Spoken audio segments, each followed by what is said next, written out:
श्री सद्गुरु महाराज की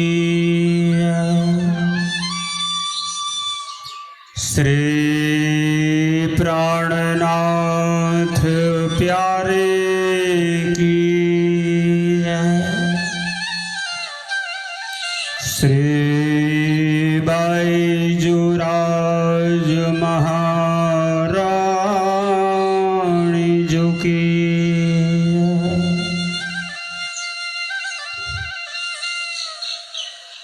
कदमला गुशेजदा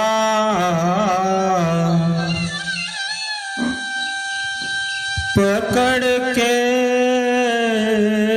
दो पाए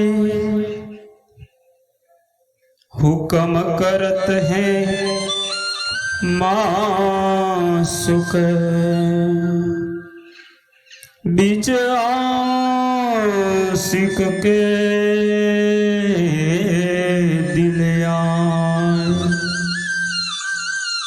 मासुक तुम्हारी अंगना तुम अंगना के मासुक ये हुक्म इलम दृढ़ किया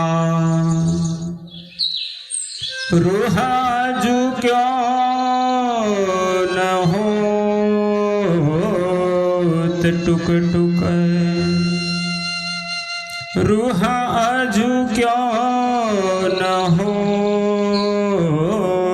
टुक टुक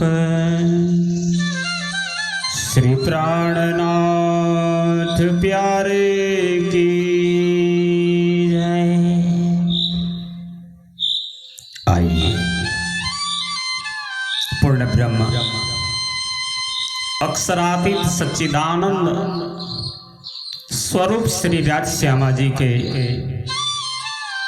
दिव्य नूरी चरणों का ध्यान लगाते हुए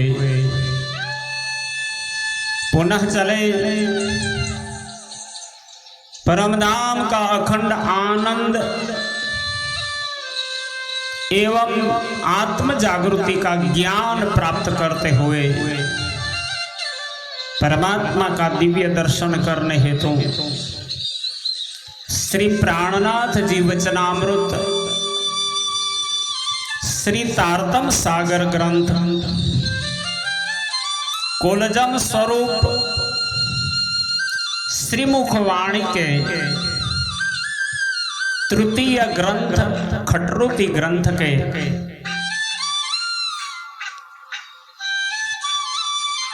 अंतिम प्रकरण जो 7 विभागों में वर्णित है 6 ऋतु और 1 अधिक मास मतलब 12 महीना और 1 अधिक महीना 1 वर्ष और 1 महीना। तब तक श्री इंद्रावती जी जो संसार में विद्याभिनंद बुद्ध निष्कलंक अवतार महान बुद्धि के सागर महामती स्वामी श्री प्राणनाथ जी महाराज की निजानंद स्वामी धनी श्री देवचंद्र जी के धाम गमन पर्यंत हर पल आपकी याद सताती है, विरह वेदना में रोते हैं, बिलखते हैं। पुनः यही स्मरणों ने इंद्रावती जी को 12 महीना कैसे निकाले यही याद आते हैं। अपने सद्गुरु को पुकार पुकार करके कहते हैं कब आओगे कब आओगे कब मिलही।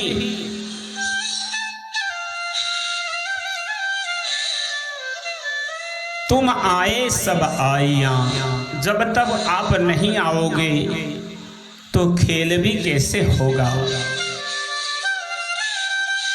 इन स्मरणों को 12 मासी शुरू, प्रत्येक महीने का थोड़ा थोड़ा सार रूप ज्ञान खटरूपी ग्रंथ के 8वें प्रकरण के बाद श्री इंद्रावती जी ने अपने प्रियतम धाम धनी के कारण पुनः रोते रोते बिलखते बिलखते पुकार करते करते निकाले और प्रत्यक्ष सामने बैठने वाले उद्धव ठाकुर और सामलिया जी ठाकुर ने यही ज्ञान को शब्दबद्ध करके 12 मासी नामक प्रकरण से प्रकट किया है, जिनका राग है मल्हार। आप श्री इंद्रावती जी ब्रह्म सृष्टि सुंदर साथ जी को अपने प्रियतम धाम धनी के लिए कितनी तड़प है, कैसे रोया था, इनका दृष्टांत देते हुए कहा। श्री कृष्ण जी का मथुरा जाना 11 वर्ष और 52 दिन के बाद की लीला है ये, और सखियों का विरह विलाप करना उन सखियों की लीला का वर्णन है जो श्री रास लीला के प्रतिबिंब स्वरूप वेद रुचाएं कही गई है। श्री महामती प्राणनाथ जी स्वरूप इंद्रावती सखी ने इस प्रसंग को संभवतः निम्नांकित विशेष प्रयोजन से याद किया है, क्योंकि यहाँ घटना घटी है हमारे निजानंद स्वामी धनी देवचंद्र जी के प्रकार। कृष्ण के लिए जैसे वेद रुचाओं ने रुदन किया, विरह वियोग किया, वैसे ही देवचंद्र जी अपने सदगुरु के लिए इंद्रावती ने विरह वियोग किया। श्री देवचंद्र जी का धाम गमन अक्रूर जी द्वारा श्री कृष्ण को ले जाने के समान है। श्री देवचंद्र जी ने फिर से संसार में आने का वायदा किया था, वह अवधि गोकुल से मथुरा जाने के 4 दिन व्यतीत होने के समान है। कृष्ण ने गोपियों को कहा 4 दिन के बाद मैं मथुरा से वापस आऊंगा, और ये 4 दिन बीतने के बाद गोपियों के अंदर जो विरह की पीड़ा प्रकट हो गई, यही यहाँ प्रमाण दिया है। इसी प्रकार देवचंद्र जी को अपने आप से अलग होते देखा, धाम गमन हुआ, विरह वियोग हुआ, तो इंद्रावती जी का ये रुदन है। श्री देवचंद्र जी के पुत्र श्री बिहारी जी स्वयं को गादीपति एवं धाम धनी मान बैठे हैं, जबकि धाम धनी का आवेश उन पर नहीं मिलता था, तब इंद्रावती की आत्मा रुदन करती है। अतः उनका यह निर्देश है कि श्री देवचंद्र जी के धाम गमन का विरह करना व्यर्थ है। यह उद्धव के संदेश के समान है और आत्मा तड़प कर रोती है। इस प्रसंग का वर्णन किया है यही प्रकरण में खटरुत के अंत में। राग मलार 12 मास शुरू। पीयूजित में शरद नीरु तेरे सीधा व्या, हरे मारा अंग माहे ब्रहवन वाव्या। ये वन खीण खीण कुपलियो मुके, हारे मारू तेम तेम तनड़ू सुके। ओ श्याम पियू पियू करी रे पुकारू, ओ श्याम पियू पियू करी रे पुकारू। पियूजी तमे शरदनी रुतेरे सिधाविया। आप सदगुरु आदि महान बुद्धि के सागर श्री विजयाभिनंद बुद्ध निष्कलंक अवतार महामति प्राणनाथ जी ब्रह्म सृष्टि को जगाने कारण ये वाणी देते हुए कहते हैं, हबसा में खट ऋतुओं का विरह विलाप करते करते श्री जी को गोपियों की विरह वेदना का स्मरण हो आया और अपने विरह विलाप की भांति यहां पर इनकी विरह वेदना का वर्णन करते हैं कि जब अक्रूर जी के साथ श्री कृष्ण जी मथुरा गए, उस समय 4 दिन बाद लौटने का वादा करके गए थे, किंतु वायदे के अनुसार जब 4 दिन व्यतीत हो गए और श्री कृष्ण जी नहीं लौटे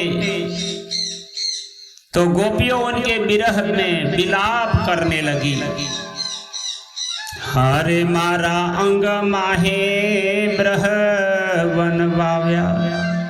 हे प्रियतम, हे धामधनी, हे बालाजी, आप इस शरद ऋतु में गोकुल से चले गए, अतएव आपने हमारे हृदय में आपके बिना विरह का वन व्याप्त हो गया। ये वन खीण खीण कुपलियो मुके, हारे मारू तेम तेम तनड़ू सूके। विरह वन के वृक्षों की कोपल क्षण क्षण में नई नई फूटने लगती है, पर मेरे दिल में परमात्मा का विरोह वियोग से मेरा तन सुख रहा है, उसी तरह मेरा यह शरीर भी सुखने लगा। अतः हे श्याम, ओ श्याम प्यू प्यू करी रे पुकारो। हे श्याम, मैं पिया पिया कहकर पुकार रही हूं। मैं जब अपने आप श्याम प्यू की रात दिन रटना करती रहती हूं, कब आओगे, कब मिलही। आप आइए। और इंद्रावती ऐसे पुकारते हुए रुदन करती है, वाला हूं प्यू प्यू करी पुकारूं, प्यू जीवी ना दोहेलू घणू गुजारूं। दोहेलू यानी कठिन। हे बालाजी, प्रियतम धामधनी, मैं तो पीयू पीयू की रटना लगाकर आपको पुकारती हूं, क्योंकि प्रियतम धनी के बिना हमारा यह समय बड़ी कठिनाई से व्यतीत होता है। हारे तो दुखड़ा माहे मारो, हूँ निस्वासांग मां उतारो। मैं तो आपकी विरह के दुख को अपने मन में अंदर ही अंदर सहन कर रही हूं और लंबी लंबी आहें भर रही हूं। हो श्याम पियू पियू करी रे पुकारूं, कोई मार्ग नहीं आपके बिना। अतः हे श्याम, मैं आपको पिया पिया कहकर पुकार रही हूं। वाला मारा भादरवे ते नदी नाला भर्या, वाला जीरे निर्मल जल रे उछलिया। हे वाला जी, भादों के महीने में वर्षा से नदी नाले भरकर शुद्ध निर्मल जल प्रवाहित करने लगे हैं। पर्वत और पहाड़ियों से झरने निकलकर कलकल की आवाज करते हुए प्रवाहित हो रहे हैं। वाला मारा गिर डूंगर खलखलिया, पियू जी तमेणे समय हाजी हजिए न मल्या। पर्वत और पहाड़ियों से झरने निकलकर कलकल की आवाज करते हुए प्रवाहित हो रहे हैं, किंतु हे वाला जी, उस समय आप तभी तक हमसे नहीं मिले अतः हे श्याम, मैं पिया पिया कहकर आपको पुकार रही हूँ। हो श्याम पियो पियो करी रे पुकारो, वाला तुम्हें चालता ते 4 दिनड़ा कहया, हारे हमें एणी आशाए रहया। हे वाला जी, हे श्याम, जब आप गोकुल से मथुरा जाने लगे तो 4 दिन में वापस आने की प्रतिज्ञा करके गए थे, आश्वासन दिया था, और हम उसी आशा में आपकी प्रतीक्षा करती रही। हमने आपने वचनों पर विश्वास किया। वाला हमें वचन तमारा ग्रह्या, हवे ते अवध ऊपर दिनड़ा गया। हे श्याम, हमने तो आपके दिए वचन पर विश्वास किया था कि आप आओगे, पर 4 दिन तो कब के बीत गए, ऊपर कितने दिन बीतने लगे हैं।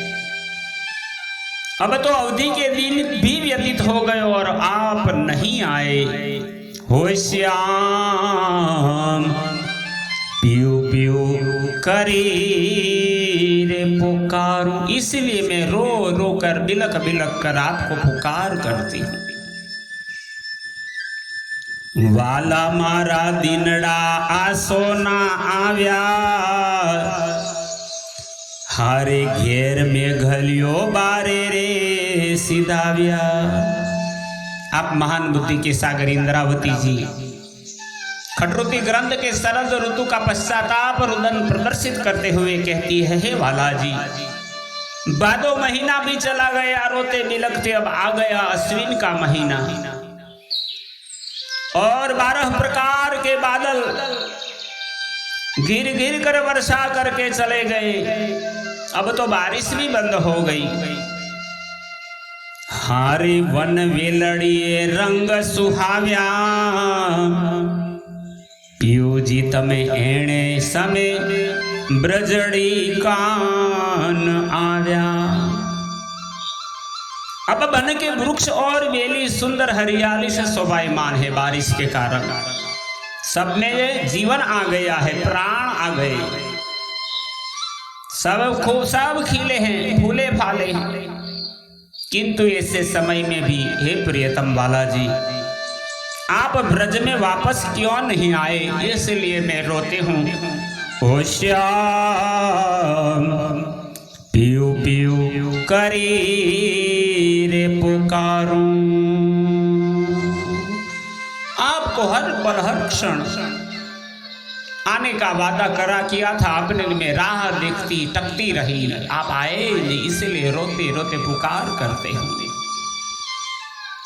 वाला मारा एक बार जुओ वनड़ू आवी, हारे चांदलिए जोत चढ़ावी।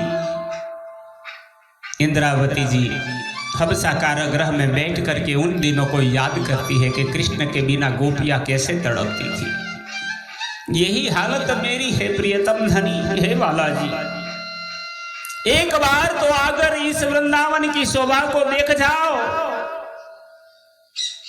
कि किस प्रकार चंद्रमा संपूर्ण कलाओं से प्रकाशित है। वेलड़िए वनस्पति हारे सुहावी, एणे समय ब्रहणियों क्यों बिल खावी। वन की बेलें और वनस्पति शोभायमान हो रही है, सब एक दूसरे से लिपट लिपट कर आनंदित नाच रही है। तो इसी समय इन ब्रह करने वाली गोपियों को क्यों बिलखा रहे हो, क्यों तरसाते हो, प्रियतम क्यों नहीं आते। ओ श्याम पियो पियो करी रे पुकारूं, हो श्याम पियो पियो करी रे पुकारूं। इसी प्रकार भादो और आसो महीने में शरद के ऋतु में इंद्रावती जी गोपियों के रसमयी का भाव भी हृदय में प्रकट होकर के इंद्रावती जी आज हबसा कारागृह में पूरे 2 महीने तक शरद की ऋतु में कैसे आपने अनशन रखा, कैसे तपस्या की, कैसे विरह वेदना किया, कैसे रोते रहे। जैसे पुकारती थी गोपियां वैसे ही पुकारते रहे, हो श्याम पीऊ पीऊ करी रे पुकारू। और इसी प्रकरण में 6 चौपाइयों में इंद्रावती जी का शरद की ऋतु का विरह विलोक विलाप का प्रदर्शन दिखाया गया है। सुंदर साथ जी, हमें भी यही दिल में भावना लेकर के धनी को पुकारना है, तभी दर्शन हो पाएगा, तभी मिलन हो पाएगा। इसी वाणी आपके चरणों में समर्पित करते हुए श्री कृष्ण प्रणामी मंदिर पिपलाता से आचार्य जगदीश चंद्र भट्ट परिवारजन और चकलासी राघुपुरा के हमारे इस कार्य के संपूर्ण सहयोग देने वाले अग्रगण्य सुंदर साथ श्री अंकुर कुमार पटियार के भी सभी के चरणों में प्रेम पूर्वक कोटि कोटि दंडवत प्रणाम।